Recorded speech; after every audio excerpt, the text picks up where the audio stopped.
Okay, good evening. I'd like to call the meeting to order. If I can, could we all stand for the Pledge of Allegiance? Pledge of Allegiance to the flag of the United States of America and to the republic for which it stands, one nation, under God, indivisible, with liberty and justice for all.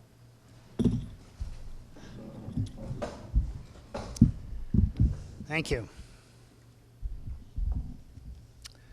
So welcome to, this is fall, but you couldn't tell by the weather outside, I guess. This is, when we came in, Damien said there's radiant heat in the floor, and it could well be pumping out heat. So if you feel heat under your feet, that's probably the radiant heat misfiring in warm weather.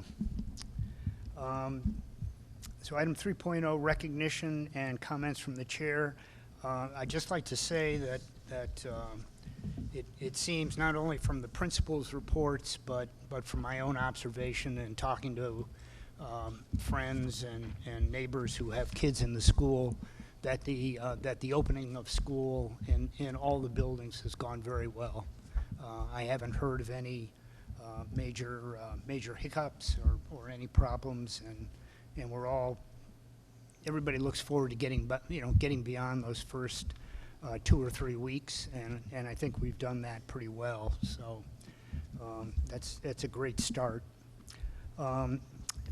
Just one other comment I'd like to make. I happened to have the opportunity to go to one of the elementary schools for the open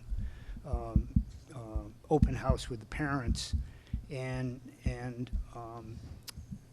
happened to just to talk to Alan and Marty, who were running the backpack program at Fisher Mitchell, and it occurred to me that, and I've said this before, I know, but it occurred to me that the schools are involved in a lot of activity beyond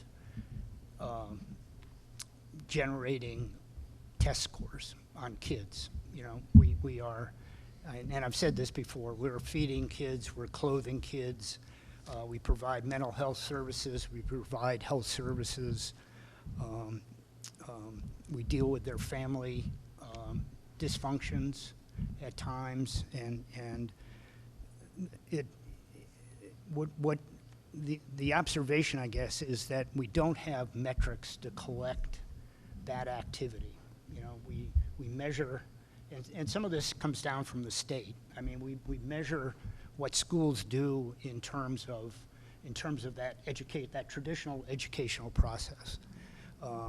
And it would be great, and I know there's a fall conference coming up for a school board association, and I think it would be great at some level to start a conversation or discussion with folks at state ed and other districts, and looking at ways to give the communities that we serve a true measure of what it is that we do here in the RSU. None of that takes away from our primary goal, which is education, but it just does not capture all that we do in the RSU and other school districts. And what we get, obviously, are anecdotal comments that come from parents, from kids, from our community partners, the Midcoast Alliance, for example, on how we serve kids, how we support our kids in those the multitude of ways beyond the exchange of knowledge and those thinking skills, et cetera, that go on in the classroom. So anyways, it's kind of a rhetorical thing I throw out there at this point, but maybe at some point we can revisit that and talk to other school districts, other school boards, talk to state ed, and see whether or not we can encourage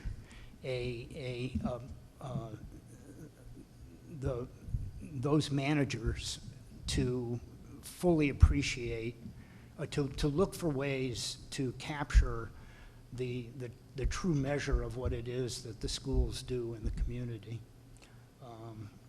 So anyways, that's a thought that just came to me recently, and sometimes people tell you, well, don't speak about things that you haven't fully thought through, but I thought I'd throw it out there anyways, as a comment. Okay, 4.0. We have minutes from our August 26th meeting. Do I have a motion to approve? So I have a motion by Alan, second by Lou. Any comments, corrections, additions? If not, okay. All in favor of accepting the minutes? Any opposed? Thanks. 5.0, adjustments to the agenda. Patrick, anything? No? Okay. 6.0, this is our first public session, and again, it's an opportunity for folks to raise comments about things that are on the agenda. Anybody have anything they want to address the board on? No? Okay, thanks. Item 7.0, Merrymeeting Bay Adult Education. We got Alan Lampert is here, and I'll let Patrick do the introduction. Alan's here, and he's our new adult education director for Merrymeeting Adult Education, located in SAD 75. And Alan started this summer with us, and he's been very busy, so we thought it would be appropriate for him to come tonight and give you an overview and maybe his initial impressions of the Merrymeeting Adult Education program. On? Yep. Hi, everybody. My name's Alan Lampert. I am the new director at Merrymeeting Adult Ed. I'm joined this evening by Don Wheeler, who was the site coordinator for the program at Morse High School. I started my new position on July 1st of 2019. I would say that the transition so far has gone relatively smoothly. I'm still in the process of meeting community partners, meeting various stakeholders in the communities that we serve. I believe that next week or the week after, I'm actually going to be having a meeting at Morse High School with the guidance team and talk with the student support team about ways in which we can best serve the high school guidance department, working with seniors who either A, may be struggling trying to get necessary credits, or B, are students who are seriously considering dropping out, and what can they do to get their high school diploma. So we're working pretty assertively with all of the high schools that we serve in Merrymeeting Adult Ed. Academic classes for us have already started. We do have two teachers right now, Lori Powell and Tricia Swain, who are teaching the HiSET labs for us Monday through Thursday at Morse High School.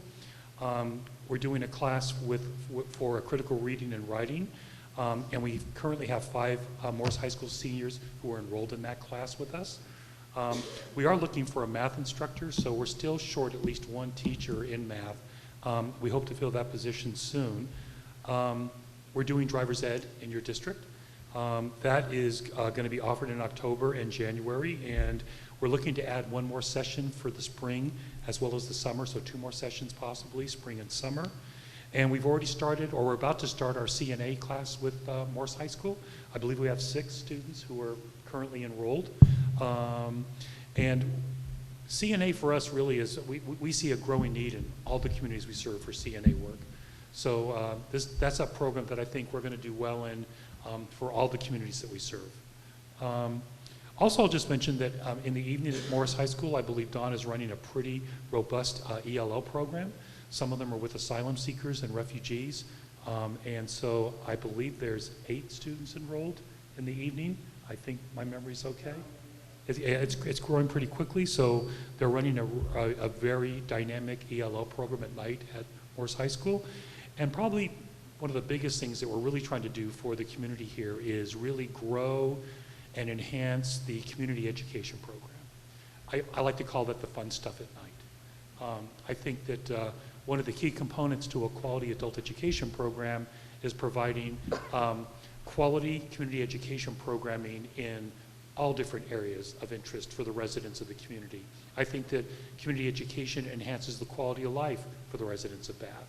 And I'm looking to continue to have that program grow and prosper over the next couple of years. I know that Don's done a phenomenal job of really jump-starting the program from where it was just a short time ago, and I believe now we're offering many, many, many more classes than we were just a couple of short years ago. So that's a program that is still continuing to grow, and we want to see it grow even further.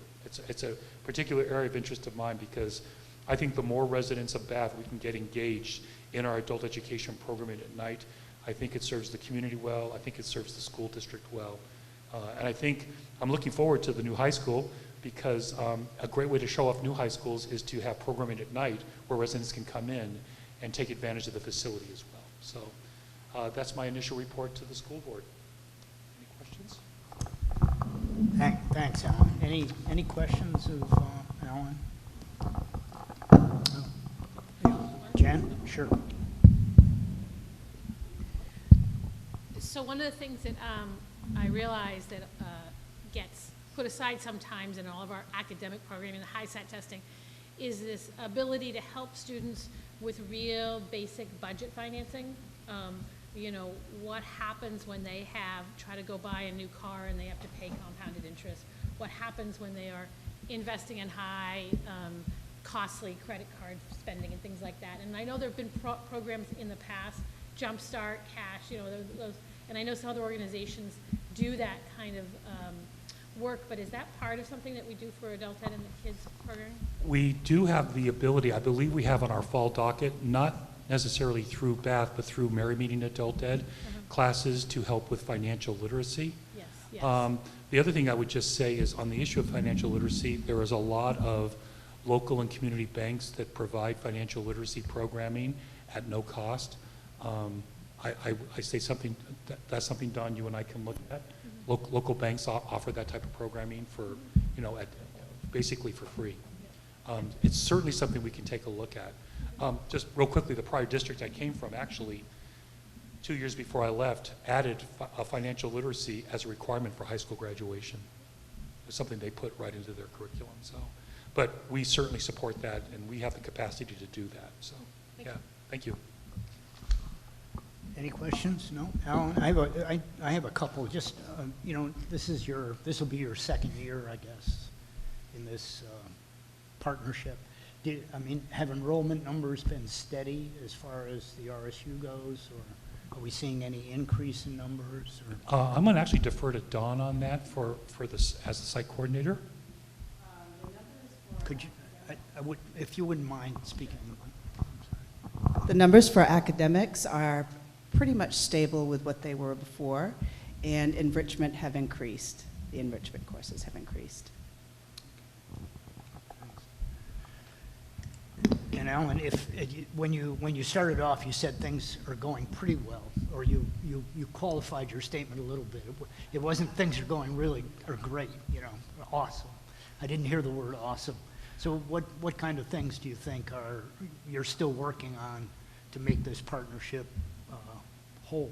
Well, I think I need to do a lot more work with Midcoast and kind of expand our contacts and the number of potential resources we can kind of begin to work with. Just because I just haven't had an opportunity to get to all of the potential community partners that are out there. There's a short list of agencies. I'll give an example, like the Chamber of Commerce, that I still want to connect. I think his name is Corey King. I want to make a connection with him. There's others as well that are on my to-do list. I have a number of meetings scheduled over the next 2 weeks that's going to kind of maybe make that, you know, make it a qualified going well to going really, really well. There's meetings that we need to have with Southern Maine Community College, with UMaine Augusta, and some other community partners like the Career Center. These are all agencies and schools that have the potential to really grow our enrollment through additional referrals. I'm going to include Goodwill Workforce Solutions in that mix as well. So those are some of the relationships that we're still looking to cultivate and grow, and I think that's where, to answer the question about enrollment, I think that's where we can really do a great job of enhancing enrollment, not just here in Bath, but really through all the various districts that we're currently working with. Okay. Thank you. Thanks. Sure. Any questions? Any more questions? No? Thank you very much. Thank you. Thanks, Alan. Thanks, Dawn.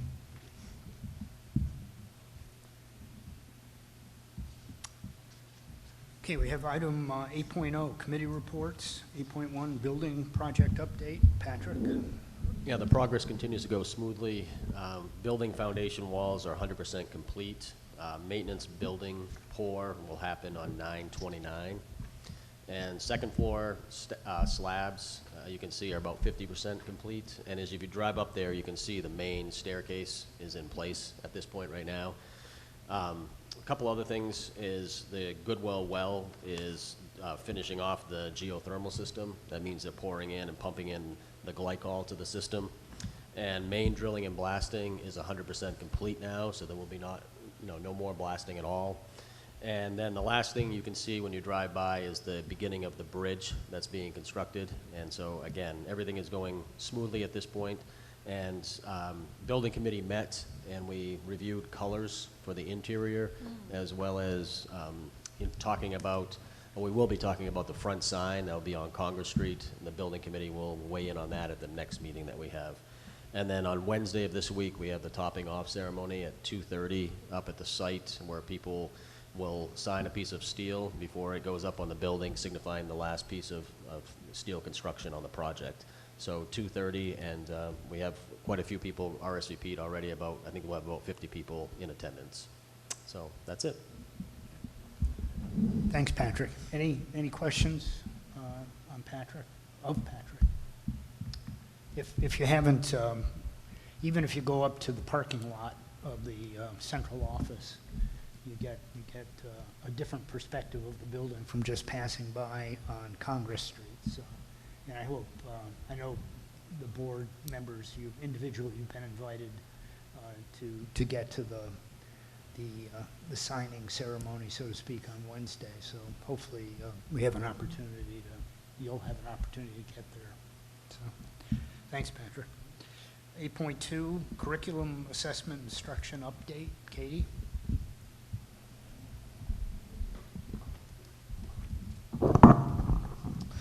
I'm just actually going to quickly introduce Katie Clark, who is one of our teachers at BRCTC, and she's going to give a presentation on the great summer program that we had for the first time this past year.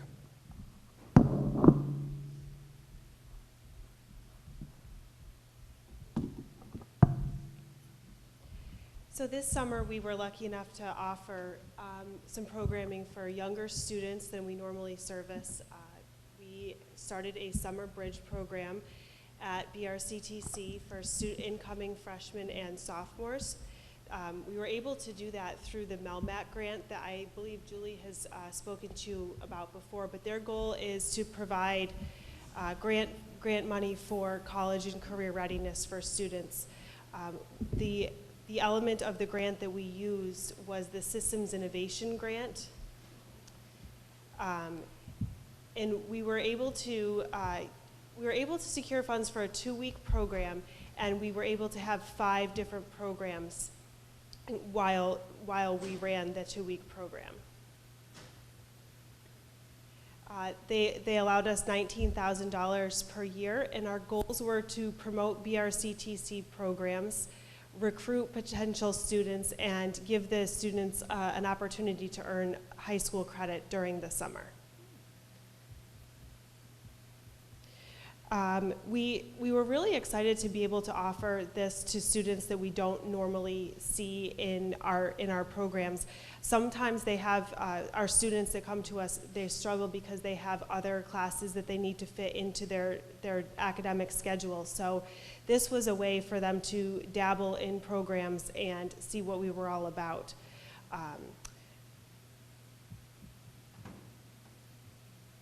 They got to, each student got to choose 2 programs out of the 5 that we had. We had engineering, automotive technology, carpentry, culinary arts, and welding and metal fabrication. They would take one in the morning, and then we'd have a break for lunch, and then they'd go to the second one in the afternoon. As far as our population, we had 7 kids in the engineering program. We only did that for the morning session, and our engineering instructor then did other things for the program throughout the afternoon. We had, in automotive technology, we had 7 a.m. students and 10 p.m. students. Carpentry had 8 a.m. students, and we dabbled over a little bit on our cap of 10 with 11 p.m. students. In culinary, we ended up with 6 in the morning and 8 in the afternoon. And welding, we had to cap it at 7 for both programs, or both morning and afternoon, because that's how many booths Jamie Carter had, but we were able to get 7 in the morning and 6 in the afternoon. There were a total of 37 spots, and we were really excited because we had 35 of them filled for the duration of the program. We had no idea we were going to get such a great turnout. 6 of those students were from Wiscasset, and the rest were from RSU1. And 23 of those students were able to meet all of the required attendance requirements and get their half a credit through their high school, their sending school. We were lucky to work with Bath YMCA. They have a free lunch program, and they offer it throughout the community, but they were able to provide lunches for us to pick up every single day and feed every single kid. So if nothing else, these kids were fed every single day that they were with us. My only requirement for the programs was that we really wanted the kids to have a product to leave with. Kids like stuff. They like to have things to show their families when they go home. The culinary kids, in this picture, they're making smoothies. They made a lot of cakes and cookies. They did macaroni and cheese one day. It was phenomenal. In the right-hand picture, this is a student building an Adirondack chair. Each carpentry student built and painted an Adirondack chair and table. So our carpentry instructor went above and beyond the requirements here. And funny thing is that I saw one of these on the Exchange buy-sell site the afternoon that our program was finished. So apparently our students are also making money off of this program. This is the finished product. We have a student sitting there on the left in his chair and his table. They really enjoy doing this. I think it would take me about 2 months to do this project, but they were right on task every single minute that I went in there. One of the really great highlights to this program was that we had a lot of parent involvement and support. By the time our regular BRCTC kids come to us, they're juniors and seniors, and often we don't see parents as much as we do with the younger population. We had a parent information night in the beginning of June after students had gotten accepted. We gave them an overview of BRCTC and the programs. We sent out a supplies list like steel-toed boots and Carhartts. We gave them behavior and attendance expectations, and we explained the high school credit. We were really, really, really impressed that it was standing room only that day, and we were super excited that all these parents wanted to come and hear about what was going on. They also got a tour of our buildings, which they thought was pretty incredible, because I think a lot of the people in the district have no idea what happens down in automotive and carpentry, and they were super excited to see what was going on there. And we also had a lot of parents, I heard a few say, oh, I came here 20 years ago, so it was nostalgic for them. We then had an end of the program celebration the afternoon of our last day. We invited parents and community members. There was cake. There were the final products on display for parents and friends to see. And we were able to make some more contact and have communications between the instructors and the parents, which was nice for the parents to see who their children spent the previous 2 weeks with.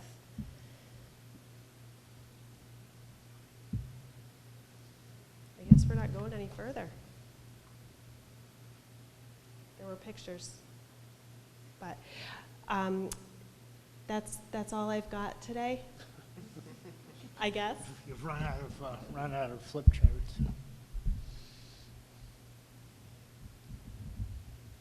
That's all right. It's okay. I think it was just pictures. Were there any questions? Thanks, Katie. Any questions for Katie? Well, Katie, as you know, my son did that, and he just loved it. I mean, and all of his friends, one of them I saw, that was Drew, in the, with his chair and table, a good friend.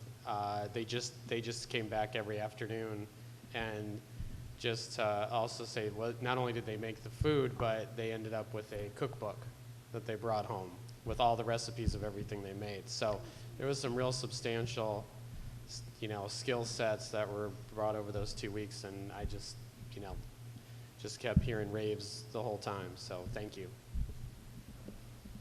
Thanks. It's a multi-year grant, isn't it? So the grant is for 4 years. For 4 years. As long as we're meeting the requirements with reporting and it's going well, we hope to continue. It was way more successful than we had even thought. We were worried that kids wouldn't come out for it. One of the things I wanted to point out is that MELMAC is the reason for the grant. It's a brand new grant, started this year throughout the state. The systems innovation portion was really to identify the need to get more students and a more diverse population into CTE. In this program, the students that came together it was quite amazing how they worked together. It was students that really just needed the credit because they had failed some classes their freshman year and weren't academically successful. And there were kids that were super academic, but they take a really heavy academic course load, and they're aware that they might not be able to fit in CTE as a high school course. So it allows all students the ability to access this. And so not all students could meet, some people had some plans for summer. They couldn't meet the entire 2-week every day to get the credit, but they just really wanted to be immersed in the curriculum that we offer. So it was really nice to get all those students together and working together in small groups. How much demand out there? You were only able to, you were limited in the number of students you could accept. Yeah, we were limited, and engineering was available afternoon and morning. It's just that we didn't get the numbers to support that, so we cut it down. So that limited the number of students that we could take, which is why we only had 37 slots. But these students took a huge, their first 2 weeks of summer, they literally had 0 days of vacation before they came to us, and Wiscasset students missed their last 2 days of school to come to us. Their school dismissed them. So it was a big commitment, and if we can keep around 40 students every year, I'll be psyched. But we did have more teachers interested. We don't have the funds for it right now, but we had more teachers interested in offering programs, which I also thought was great, that our teachers were willing to spend their first 2 weeks of summer in school. So there's definitely room for growth if we can support it. Yep, Jen? Students who participated this year, would they be excluded to be able to participate next summer? We hadn't gotten that far yet, but I don't believe so. I think that I do recall telling the carpentry instructor that he had to come up with something better for next year, because the kids were going to everybody was going to want to come back and build an Adirondack chair, and even probably some parents were going to put their kids to work right away. But we wouldn't restrict that. However, I do not know if the guidance department would allow them to get credit again for the same kind of programming. That would be something we'd have to look into. If they couldn't get credits, like if a student was participating in a program like this for 2 or 3 consecutive years and was successful in it, could they take this and put this on, a resume or as a reference? Would that be available to a reference for an employer who said, could they show up? Would they do the work? I think kids have a hard time getting that initial, response to be able to have employment opportunities. And so I just think if they can produce a good product and show up every day, it does kind of show some work ethic and might help those initial employment. I happen to be the lady who helps write the resumes at BRCTC, and so that would definitely be something that I would push. On that note, I do have to say that we had several of our current BRCTC students volunteer for free and for nothing in return to come in and participate and help their instructors. So I don't know, half a dozen of them were there during the summertime. And these are students that when they were freshmen and sophomores did not come to school when they were supposed to be there. And they're staying helping other kids. So I think they really set a good precedent for that. In addition, and this was just a pleasant surprise, the connection that we as BRCTC instructors made with students who are not enrolled in our programs right now it was really exciting to come back the first day of school and have kids recognize that they knew another adult in the building who was going to be there to support them. And that felt really good on our end. We have the community is growing there. And so much so to the point that I was on a 6 o'clock a.m. walk one morning, the beginning of school, and a particular summer student ran up behind me, and I took out my headphones and I said, well, hey, how are you doing? Are you out on a run? And he said, no, Miss Clark, I saw you out my window and I thought I'd come say hello. So it just goes to show that it's another way for these kids to make positive connections with adults in the building. And I know that they swing by and see the instructors that they had, and it's a positive. It was just a really positive way to start our summers. And I would just commend you. I went to the end of the year celebration. It was 90 degrees in room 301, and it was at 1 or 2 o'clock, I think. And I mean, the parents that were there had to take time off from work. There was a level of excitement, and your idea to have everybody have a product, I think, is what drew the students to get their parents there. So thank you. Yeah, I just have one. You're getting ready to get up. Julie, you mentioned that some of the kids who were able to take advantage of the summer were kids who had very intensive academic programs, either in their home district or maybe in the RSU2. I don't know, but I mean that always struck me to be a limiting, particularly as we transport kids from outlying districts to our programs here in the tech center. Why we can't get into an arrangement with those schools to provide those ancillary academic supports here. So rather than ship the kid here for 2 hours and then have to send them back to their home district for English, math, everything else. Why can't we? I can't really answer that, but it's not the current model of CTE really across the state right now. There are a few schools who are regions, who are standalone schools, not attached to a district, that try to do that. And it goes both ways, because a lot of our students still have a lot of pride in their home schools. And so it's a kind of a touchy subject, and it is the way the state runs CTE. We don't do comprehensive high schools, per se.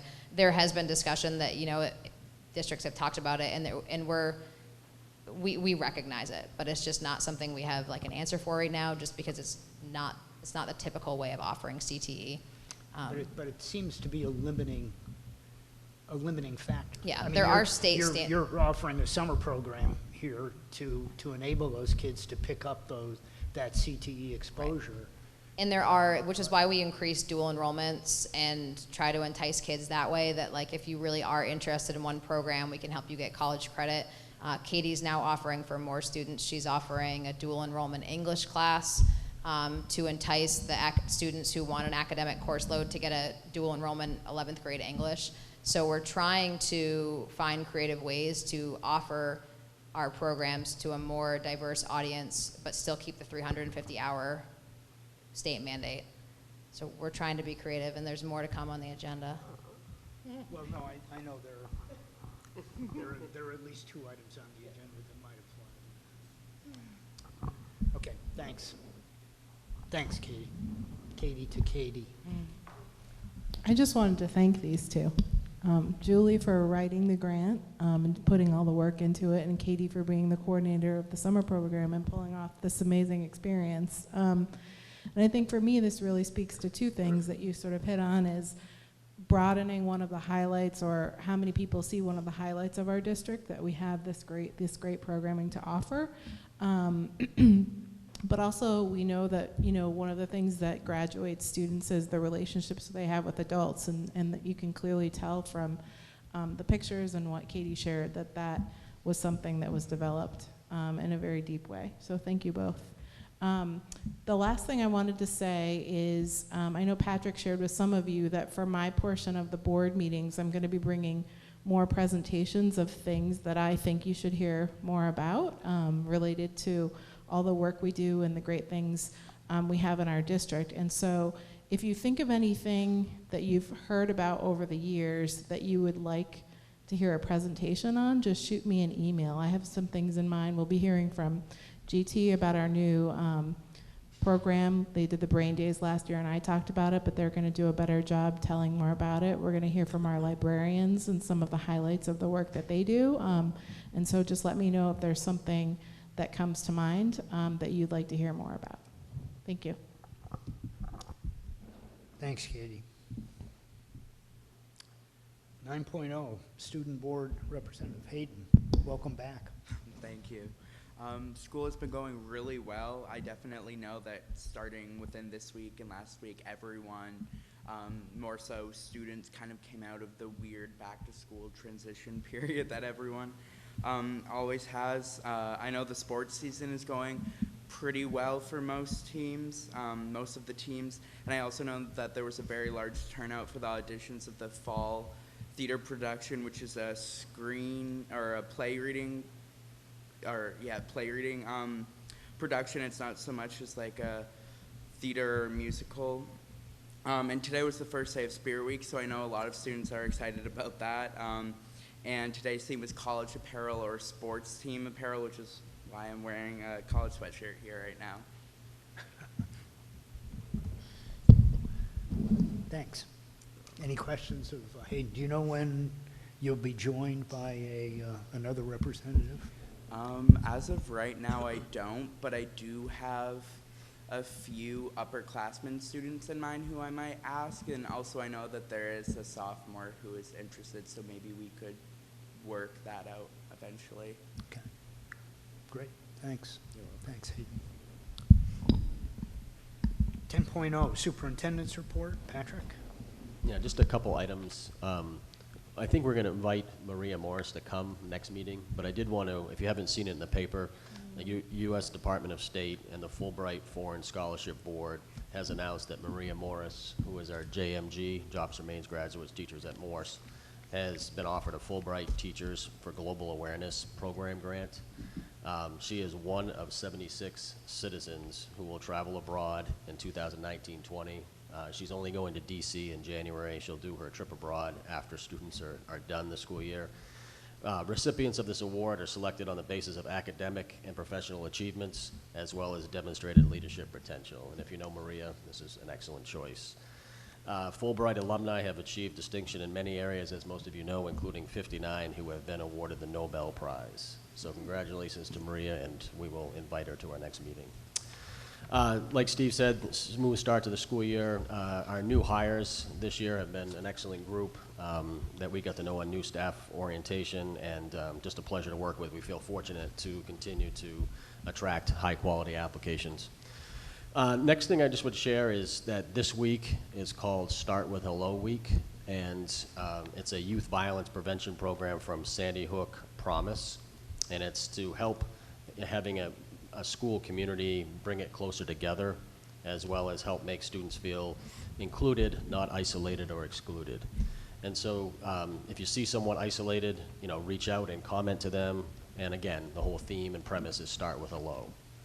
So some examples that we're doing this week in our schools is daily circles, student shout outs, chalk messages. I received a photo from Phippsburg this morning that was really cute. I should have brought it tonight, but just some students and their parents came in over the weekend and really had some nice welcoming and friendly messages in the walkway out there. Bulletin board messages, Post-it notes for students, assemblies, morning meeting, guidance lessons, and library lessons. So just a good way to start the year, and I would like to thank Alan for bringing it to our attention early this summer before we even knew about it, and also Katie and the principals for organizing a very productive week. Okay, thanks, Patrick. Any questions of Patrick? No? Okay, item 10.2, you have the the list of fundraiser requests, and that's just an informational item for us. If you have any questions on them, let us know. 10.3, financials. Deb?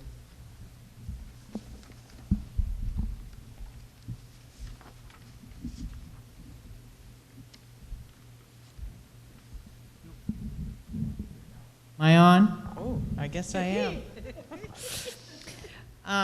Tonight, We're looking at the month of August, so we're just beginning the school year for fiscal year 20. Hopefully things will go as we had planned them financially, but so far everything looks, we haven't had any surprises.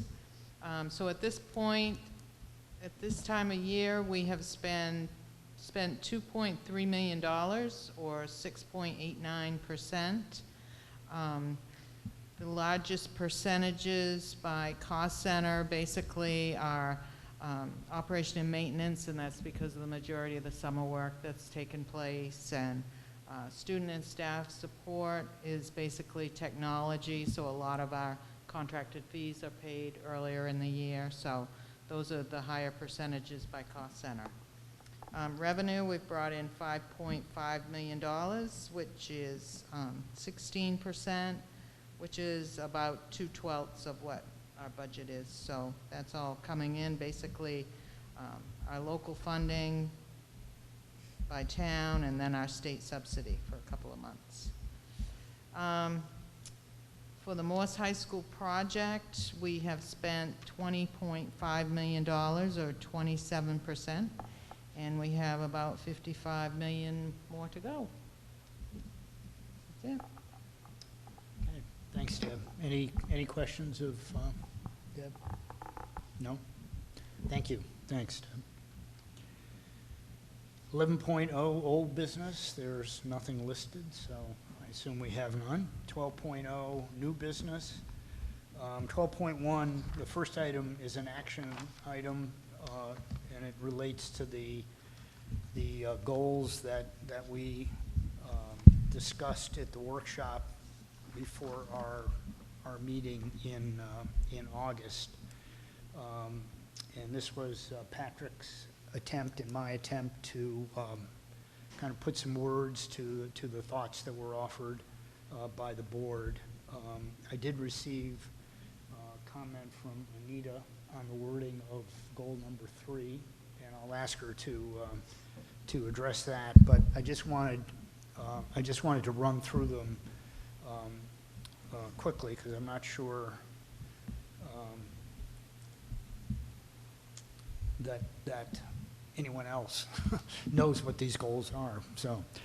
So our first goal, as we discussed, was to continue to monitor and participate in the Morris BRCTC construction project, and that's a continuation, obviously, of activity that we've been involved in now for 2 years. So we'll keep working with the building committee and review their recommendations and give direction to Patrick and to the architect, to Ron, and keep the project moving along. Our second goal is to monitor the work plan of the part-time communications position that we authorized in this year's budget. And again, we're working in partnership here. Well, we're sharing this position with the city of Bath. So we have some objectives and goals that we'd like to get out of the coordinator, and they include helping us with our messaging out to the community, and helping us provide easy access to information on the RSU. So we'll keep working again with Patrick and that part-time communications person to see how well that partnership is going. The third goal, and this will be again, Anita will go into this in more detail in a bit, but we wanted to continue to monitor the district's RTI plan and assess the district's effectiveness in identifying and supporting students with learning and behavioral needs. And some of this is to keep ourselves on the board well educated, well appraised of what the interventions are, and how we can improve our classroom work or student assessment, and ensure that kids with these learning and behavioral needs get the instruction support that they need. Fourth, we wanted to monitor the efforts of the dropout prevention. Now, it says revention, that should be prevention. Committee and look at issues primarily attendance and homelessness as they affect the dropout rate, and look for ways that we can support activities and interventions aimed at reducing that dropout rate. And fifth, our last goal we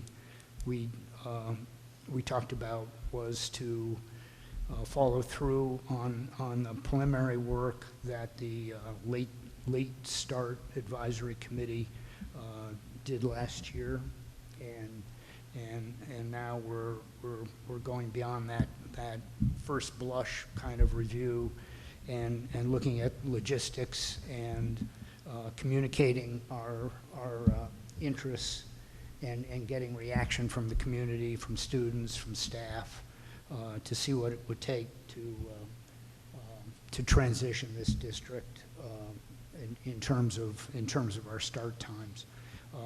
On that, we are anticipating a report and perhaps having a vote on this by 2020, by the spring of 2020. So those are the goals that we discussed. Anita, do you want to talk about the word change you wanted to put into 3? Yeah, there were just a couple things. This is sort of broken up into 2 pieces, that the board would become better educated on how new positions. Could you pull the mic a little closer to you? That we'd become better educated on how new positions and professional development are improving these outcomes that we list. And at the end it says tiered instruction, but I understand the tiered instruction to be more of an intervention versus an outcome we're looking at, so I wanted to move that up earlier in the statement. But then the other piece, even more important, I felt that we should capture in here is monitoring outcomes related to the behavioral needs of students. Because the RTI programs are to address academic needs, learning needs of students, but also behavioral needs. So I think it's important that we're informed and educated about the outcomes related to those behavioral interventions. So, you know, seeing things like, are we seeing reduced office referrals, lower numbers for disciplinary actions or crises that result in hands-on interventions, those kinds of things. So I'm hoping to add that in there if we could. Any questions of Anita? No. You have some wording that you can give to Patrick, or you already have? Yeah. Yep, that we can incorporate. It sounds, I mean, you're kind of shifting emphasis a little bit in the goal, and I don't think it's so much shifting emphasis as to just clarify and make sure that we're Okay. balanced, Yeah. to make sure, because RTI really is, it's both, it's comprehensive, and I think it's just so important that we're making sure we're on top of the behavioral health needs, because it has such a big impact on the kids' ability to learn. We learned a lot about that last year in our goal around ACEs and learning about that. So I see this as kind of a follow-through from Okay. that previous goal as well. okay. Okay, thanks. So, what I'd like to do is to vote to adopt these goals with Anita's changes. So Is- you want a motion? We want a motion on that, yeah. I'll move to adopt it with Nita's changes. So I have a motion by Lou. I have a second. A second by Megan. Any further discussion on this? If not, we'll get these revised and back out to you, and then we'll let Jen monitor, as she did in the past, our progress through the year. So, and I think what Patrick has done through the year as well is that as we accomplish or as we address these goals, we'll bring in the staff to address those issues. So, Okay, so we have a motion and a second. All in favor of adopting these goals? Any opposed? No? Thank you. Okay, 12.2, the Maine State School Board Association is doing its annual assembly, and we should appoint a local delegate. I know, Alan, you've generally made yourself available for this, but there's an opportunity for more than one person to attend if they choose. Are you interested, Alan? Yeah. Any other interest to attend? Okay. It's up in Augusta. Good time will be had by all. Okay, so I'd like a motion that we appoint Alan Walton as our RSU1 delegate to the State School Board Association Annual Delegate Assembly. Do I have a motion by Lou? Second by Anita. All in favor? Any opposed? No? Thank you. Item 12.3, we have the agreement for services between RSU1 and Midcoast Pediatrics. This is kind of an annual thing. We're staying with the same provider, no change in the agreement. Can we have a motion by Alan to approve? Second by Jen. All in favor? Or I should say, any discussion? If not, all in favor? Any opposed? No? Okay. 12.4, approval of an exploratory program at BRCTC for 2020-2021. Julie, do you want to address it, or Patrick, do you? Go ahead.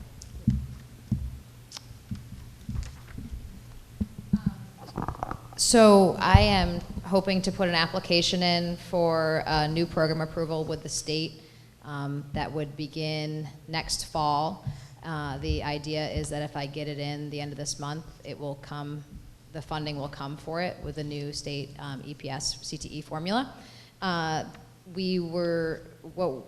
It's kind of built on the idea, I attended a retreat at Sugarloaf with the superintendents and the State School Board of Education, the State Board of Education, the CTE subcommittee, and there's a huge push. One of their goals is to increase CTE and by developing a 9th and 10th grade program. And this is just to kind of push along further what we were doing in the summer, just really diversify our student body and to allow a more broad range of students to access our programming. So this would be an exploratory program. An exploratory program has to hit 15 or 20% of 4 different program standards, but they only have a requirement of 170 hours a year versus the 350. And so we're looking to start a program that would be engineering, graphic design, and carpentry with math and CTE component. And it would kind of function as a makerspace, design, create, and build, and really build upon the STEAM thing that we have going in our district. So it would hopefully hit about 30 students a year. It would be an elective. We'd run 2 sections of it in the afternoon, and it would be open to all of our schools, but they'd have to transport on our time. And so that's our hope to get this through. Thanks, Julie. Any questions of Julie? Yep. So what's the time? So I'm just trying to understand the timing. So it's in the afternoon, but is it, so how much of the afternoon does it? It would be just a 1 period, So it's a and 1 period, if you so put it it's in a an more elective. student, it would be an elective credit. So Okay. it would be a full credit elective, and there's room. We've talked to Mr. Varney about looking at what kind of credits it would count towards. We've discussed this with him. But a student could take that as one of their courses if they were a more student. Okay, that's what I thought. Thanks. This, you have pretty high enrollment this year, I guess. So, Yeah. so what? Let's presume that this is overwhelmingly successful, and you generate even more interest in. It's a good challenge to have. It's a good challenge to have. Yeah. Okay, No, we're that's psyched. a good answer. So That's a the good way answer. my staff couldn't be happier with the way our year started off. I mean, we've had challenges. We have a huge number increase, but it would include a half-time position. So it would be an additional staff member for half-time that would offer this position. And the great part about it is that we don't need any current space, and we need very limited supplies. Like, we're talking maybe $5,000 of supplies a year, because it would use the computers and software at different times when they're not being used. And when carpentry is off-site, they can go in that lab and use all of their things. So I don't see any negative in adding more students to our enrollment. Would this program be available to the other districts that? Yeah, so we've met with the advisory committee, so the superintendents and the principals, and they are aware of this. It's open to them. They'd have to transport. It would be a tricky transport because it would be for only an hour-long class. We get creative. If we have students that want to be there, we'll make it work for them. Okay. Thanks. Thanks, Julie. Any questions? No? Okay, we need a motion then. Julie has given us some language, thankfully, so, sure. I move that we approve Bath Regional Career and Technical Center to offer an exploratory program in year 2020-2021. We have a motion. Do we have a second? Second by Jen. Any discussion? Is this contingent on funding? Yeah, so we have no intention of running this unless the funding comes through. But I did talk to the state, and they really think if I get this to them minutes this week, that this is the only thing we're waiting on is this meeting. So once I get them minutes from this meeting, everything's ready to go. Okay. Yep, great. Okay, so we have a motion and a second. All in favor? Any opposed? No? Thank you. Okay, 12.5, discussion regarding an ed tech at BRCTC. Patrick, you want to start that? Yeah, we mentioned this at the last board meeting, and sometimes we don't bring ed tech's approval to you because we often don't, because it's usually related to a student, it's a need once the school year starts. But this one, we ended last year at 146 students, and we are currently, Julie, help me out, 210 students. And, one could argue, shouldn't you have known this before the budget process, but we really don't know our enrollment numbers truly until around May, June, and then usually we wait through September to see the attrition happen, because sometimes students have chosen a program, they don't like traveling over on the bus, it's not for them. But our numbers, have stayed at 210. So we're concerned about the liability and supervision of some of our programs that are full right now. And we have had an ed tech every once in a while come from one of our sending schools because of student need, but we don't have that right now.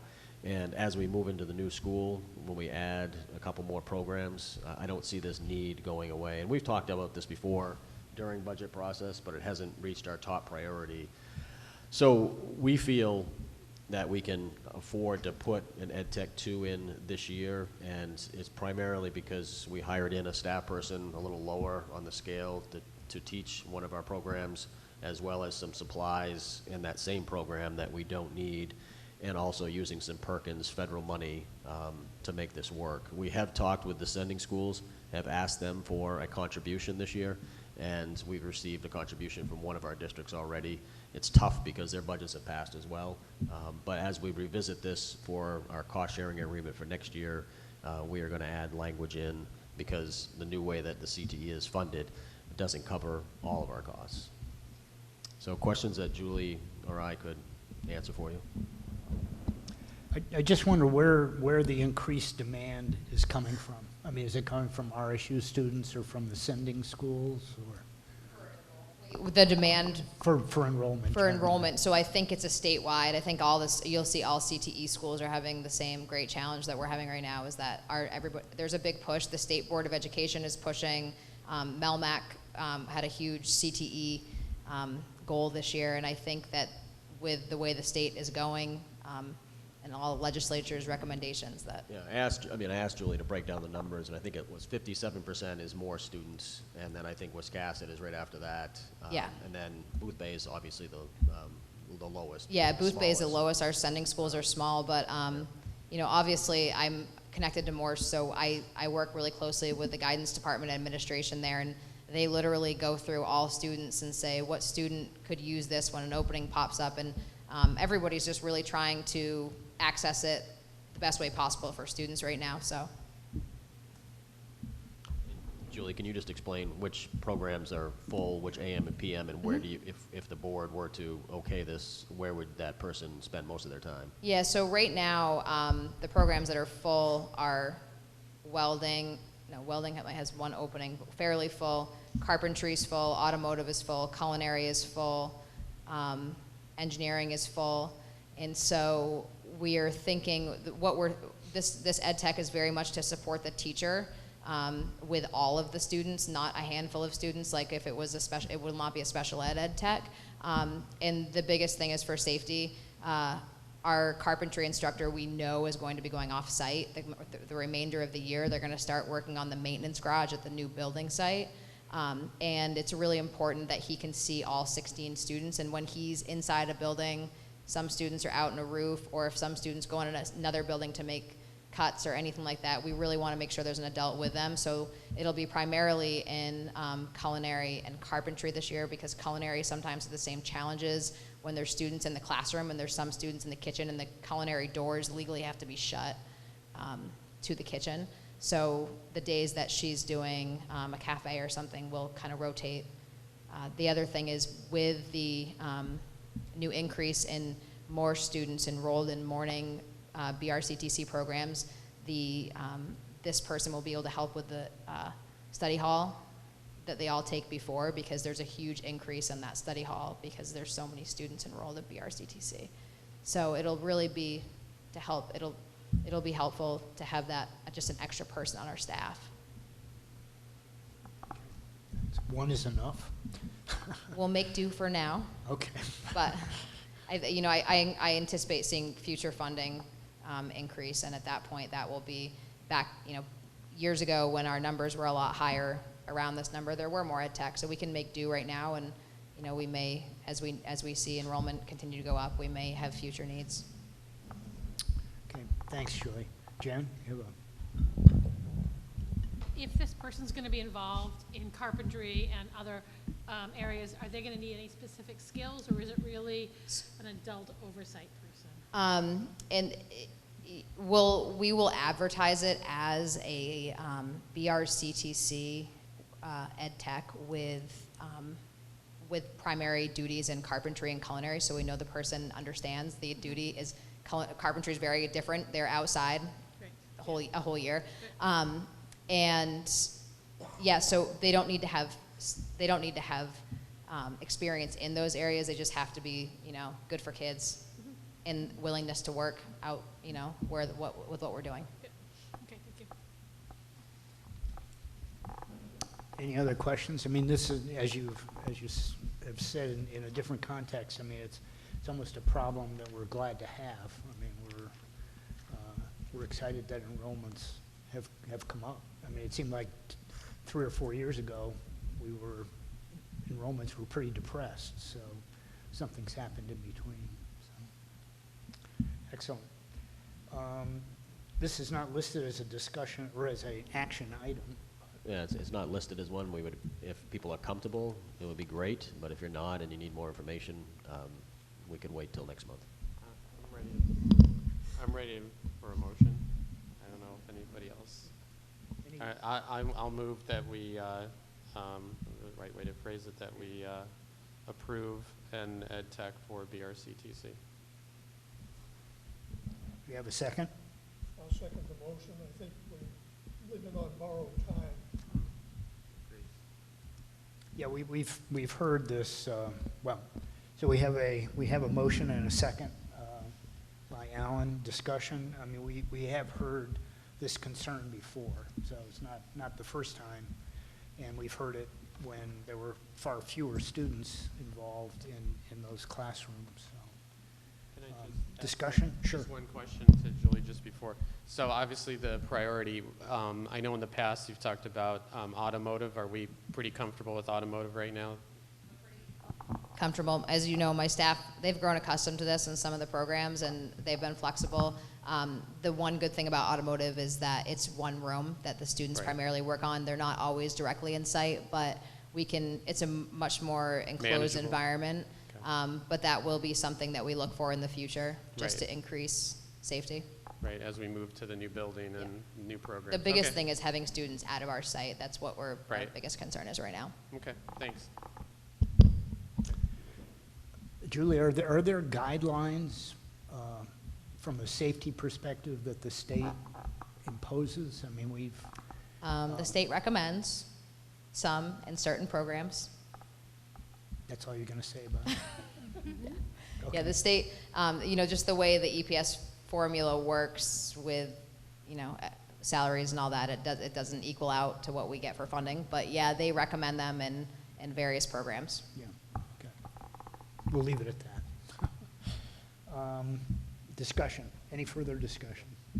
No? So we have a motion that we approve hiring a new ed tech, and we'll leave it to Deb and Patrick and Julie to identify funding within the current budget to support that position. So, all in favor? Any opposed? No? Okay, thanks. 12.6, we have a couple of requests for field trips. One is from JMG, and it is a trip, leadership training with other JMG student officers. So I guess the field trip is limited to the student officers within the RSU's JMG program. So all in favor of support of that request? Any opposed? No. And the second request is for BRCTC students to go to Washington County Community College and regional industries in Calais. Boy, you really know how to do an exciting field trip. And that's scheduled for October 14th, or excuse me, October 17th and 18th for about 20 students. So I'll move that we approve both. Yeah, I guess I didn't get a motion. I just assumed we were going to approve the other. So the motion is to approve both the JMG and the BRCTC field trip requests. Do we have a second? No second. Second by Alan.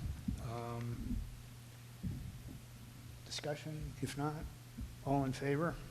Any opposed? No. Okay, thanks. So All right. Julie, you're done for the year now, right? We got everything? Yeah.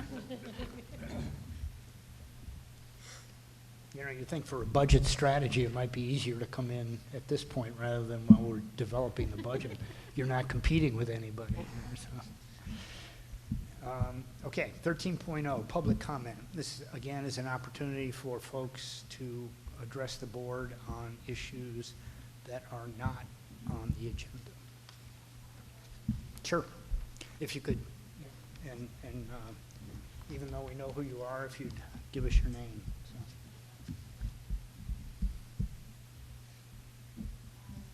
Woolwich, Lorna Ryan Woolwich, you guys all know me anyway. I was reading through the minutes from last meeting, and there was your suggestion for public workshops and potentially getting an October date, and also wondering if the rest of the board would submit some topic ideas to you. And I was just wondering, I kind of saved this for last because I thought maybe you'd go over it earlier, so sorry I didn't address it earlier. Just wondering if you'd had any more feedback on that from the board on some topics and also a date.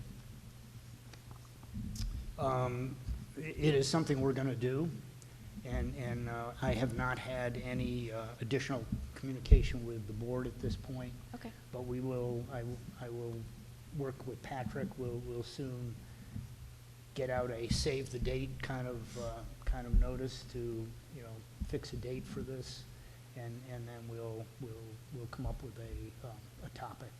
If there's, if anyone from the public wanted to suggest a topic, would they contact you, or are we kind of starting this first test run on just topics from the board? I think the way I presented this, both to the board and in my conversations with Patrick, that, you know, there should be an opportunity for the public to raise concerns. Obviously, we're not going to be able to address the totality of issues that you know might be facing the district, but if there are concerns that the public has that you know that someone thinks are reasonably addressed in a workshop, it's something we can certainly put on the list and consider. I mean, I think the purpose here is twofold. It's to encourage a conversation between the board and the community at large.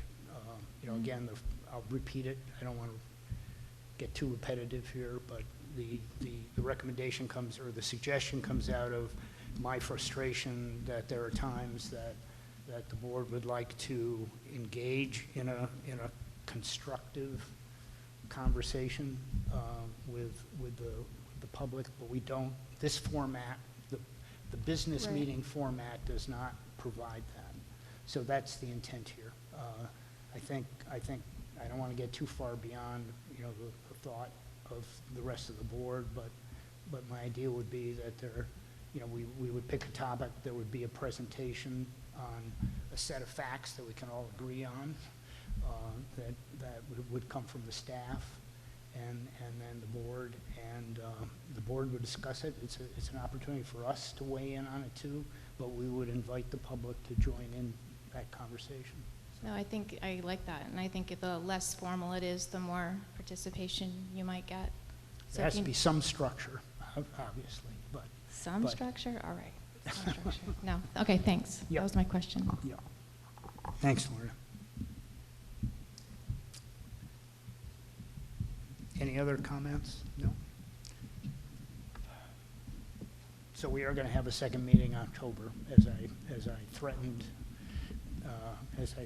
back in August. So I'll work with Patrick, and we'll come up with a date that's agreeable with everyone for a second meeting during the month, and we'll solicit some ideas for topics, and we'll put it together, and hopefully it'll be the first of a few very informative, constructive discussions that we have. So, okay, thanks. Item 14.0, we have our next meeting is scheduled for here, Bath Middle School, on October 28th, or at least I should say our next board meeting. We may be meeting before that in this workshop format, but our next board meeting will be October 28th, 6 o'clock. Anything else? If not, I'd take a motion to adjourn. A motion by Lou. Second by anyone? You want to stay here? Okay. Megan, second by Megan. All in favor? Any opposed? Okay, thank you. Thanks.